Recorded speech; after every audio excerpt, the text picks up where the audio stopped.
What's up guys? Magandang araw sa inyong lahat. Nandito na naman tayo sa isang makabuluhang araw ng buhay ko. Makabuluhan? Kala mo talaga may natutunan? So for today's video, masasabi ko na talagang isa akong negosyante. Alam nyo kung bakit? Hindi na ako makahindi Hindi na ako makatanggi sa mga gantong buhatan, sa mga gantong lakad. Anyway, papakita natin yan. May bagong pakulo na naman to si Mrs. Akala ko yung huling clip tutulong, hihilahin niya lang pala para meron daw siyang clip dito sa vlog ko. Mautak din labas tayo kapag binuhat mo. Di ko alam kung anong laman nito mga to So ayun na nga di ko makakahangal sa mga ganyang bagay Pero maganda dito, hawak mo yung oras mo. Pero pag patulog-tulog ka lagi, wala rin pera papasok sa'yo. Wala kang time in pero wala ka rin time out. Pero hindi naman po kami nagre-reklamo sa mga nangyayari sa amin ngayon. Kinikwento ko lang. Masarap kaya sa feeling na meron kang nabibigyan ng trabaho. Meron kang mga nabibigyan na estudyante na extra income. Merong mga tambay na nahihiyang mag-apply ng trabaho sa ibang kumpanya. Mga taong meron palang hidden potential. Di ba boss? Pero dito sa amin, basta may common sense ka, basta masiyahin ka, basta alam mo yun, yung proactive ka, okay na yan. The rest naman, matuturo na namin yan Saka alam nyo yun, nakala ko dati, kapag negosyante ka, kapag nag-negosyo ka na, alam mo yun, marami ka ng pera. Yung pala mahabang paglalakbay to, brother. Malayo pa, pero malayo na. Kasi pag nandito ka na sa puntong to, iisipin mo na kung paano mag-expand, kung paano mag-upgrade, kung paano ma-maintain, kung paano lalong pagandahin yung binibigay mong services sa mga tao. O di ba? Hindi mo maiisip ng isang gabi lang yun. Kaya hindi ka talaga papatulugin ng utak mo kakaisip.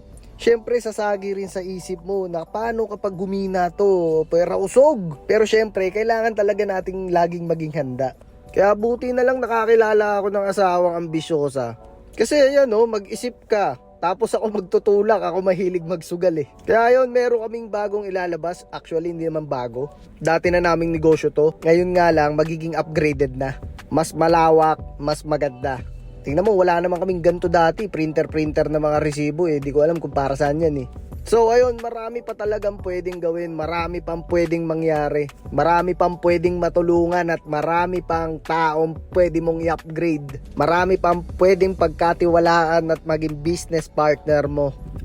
Kaya ikaw na nakarinig dito ngayon, pwede mo kaming kausapin. Kung may navivision ka about negosyo, pwede tayong magkwentuhan. Basta sagot mo yung kape So mabalik tayo sa mga pangyayari. Ayan, inabot na natin yung team na kakadating lang sa warehouse. Kuhanan ko muna itong mga bata to. Parang may pinagkakaguluhan sa loob Nagmamarites pa ata Teka lang, check natin. Kita mo, busy magkwentuhan mga crew natin. Tingnan mo si Berry, di pa rin nagsasawa sa selfie mirror. Talagang may ginagawa Ano ginagawa nito? Kita nyo naman, sume-selfie pa. Pang isang posing dyan panis. Kaya dito sa mga to, ano ba pinagkakaabalaan nyo dyan tawa-tawa pa Si Kayla busy Si Joe iritang-irita sa buhay. Tapos ayun inaabot na nga kami. Picture na lang, alas 4 na madaling araw. Grabe talaga di mo na namamalayan yung oras. Mag-alas 5 na pala nang makauwi kami. So sa susunod ulit na kwentuhan, mga Joe, mga peace, mga brother, mga sis, mga kapatid, maraming salamat ulit.